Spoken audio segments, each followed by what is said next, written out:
you got to pity the progressives. See, in 2018, progressives swept into the United States House of Representatives led by the Squad. Alexandria Ocasio-Cortez, Ilhan Omar, Rashida Tlaib, Ayanna Pressley, and several others. They came in and they intended to shake up the Democratic coalition. The Democrats in the United States House of Representatives are a gerontocracy. They are a bunch of old people.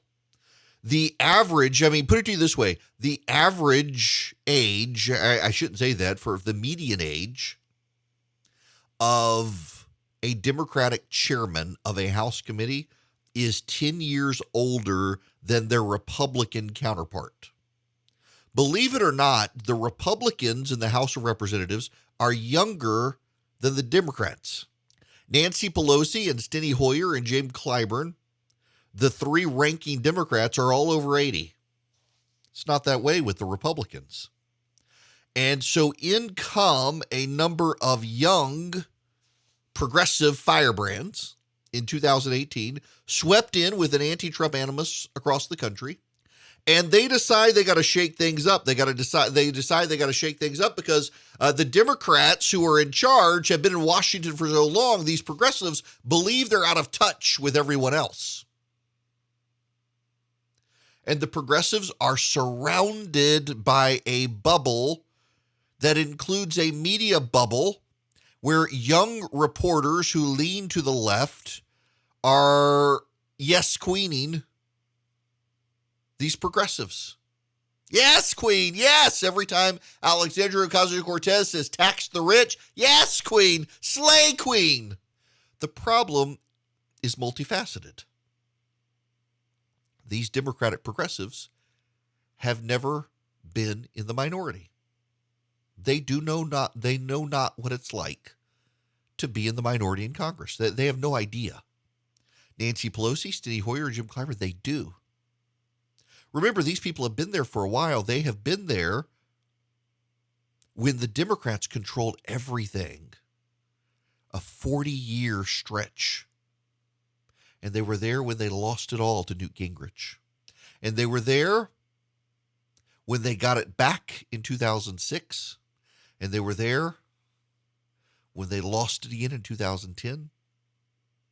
They were there when they gained it again in 2018. And they know they're going to lose it again. They just know, based on the data, the incumbent in the White House, his party tends to lose. They've got 8 seats. They've really got a 3-seat majority based on some vacancies. And you got redistricting. They're going to lose. And Rashida Tlaib, Ilhan Omar, Ayanna Pressley, AOC, they don't know what it's like to be the minority, and they can't conceive of themselves losing because the press around them tells them that they're in the right. Not only is their cause righteous, not only does history bend towards them, but everybody agrees with it. Everybody I know agrees with them. The progressives in the House of Representatives, they know no one who really disagrees with them except for that Yahoo Joe Manchin from West Virginia. They're surrounded by people who tell them their cause is righteous, and they feed off of Twitter. And Twitter is so dominated by progressives, they encounter people online and they think Twitter is real life. And so they govern themselves and their cause by what's on Twitter. And think of what they've gotten now. So now Trump's gone. They control the Senate, finally. They still control the House, barely. They've got Joe Biden. They want to fundamentally transform America. The media tells them they're righteous. Social media tells them they're righteous. Everywhere they go tells them they're righteous. Hell, Alexandria Ocasio-Cortez goes to the Met with a tax the rich dress surrounded by millionaires and billionaires, and they all tell her how awesome she is. So why can't she win? That's what she's telling herself. Why can't we win? The For the People Act, H.R. 1. It's the most monumental thing they wanted to do. H.R. 1. It's dead in the Senate. The Joe Manchin Voting Rights Act, dead in the Senate. Amnesty, dead in the Senate. Immigration reform overall, dead in the Senate. The Equality Act, dead in the Senate. Filibuster reform, dead in the Senate. Tax increases, dead in the Senate. Infrastructure, dead in the Senate. Reconciliation, dead in the Senate. They've tried to delegitimize the Senate. You know, you can delegitimize the United States Senate all you want. You can't get rid of it. You can say the United States Senate is anti-democratic. Yes, it is. It was designed to be that way.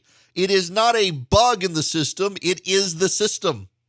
Do you know what happens? What if you want to get rid of the United States Senate? Do you know what you have to do to get rid of the United States Senate? Under the American Constitution, if you wish to get rid of the United States Senate, you must first amend the Constitution. 2/3 of each house, including the Senate, must vote to get rid of the Senate. And then 3/4 of the states must vote to get rid of the Senate. And those states that vote no, you can't get rid of their Senate seats unless they agree to get rid of their Senate seats.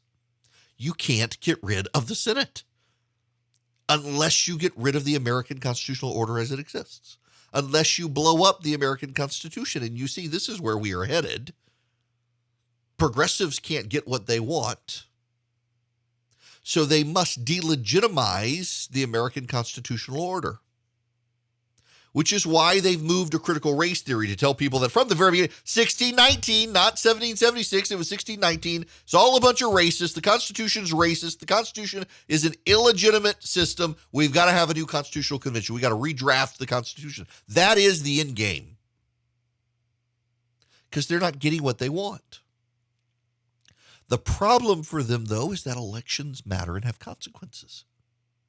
You can't get rid of the United States Constitution without a 2/3 vote of both the House and the Senate, and then 3/4 of the states agreeing, unless you just decide to blow up the system. And then good luck.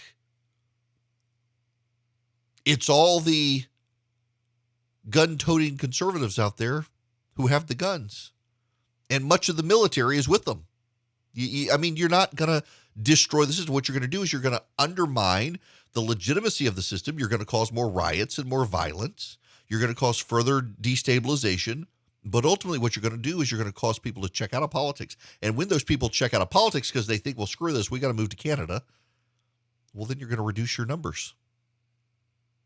But pity the progressives. They don't know what it's like to be the minority. They don't know what it's like to lose. Every time they lose, they delegitimize the loss. I mean, they do no different than what Donald Trump did with his claims of stolen election. Stacey Abrams, for God's sake, still tells people she won Georgia.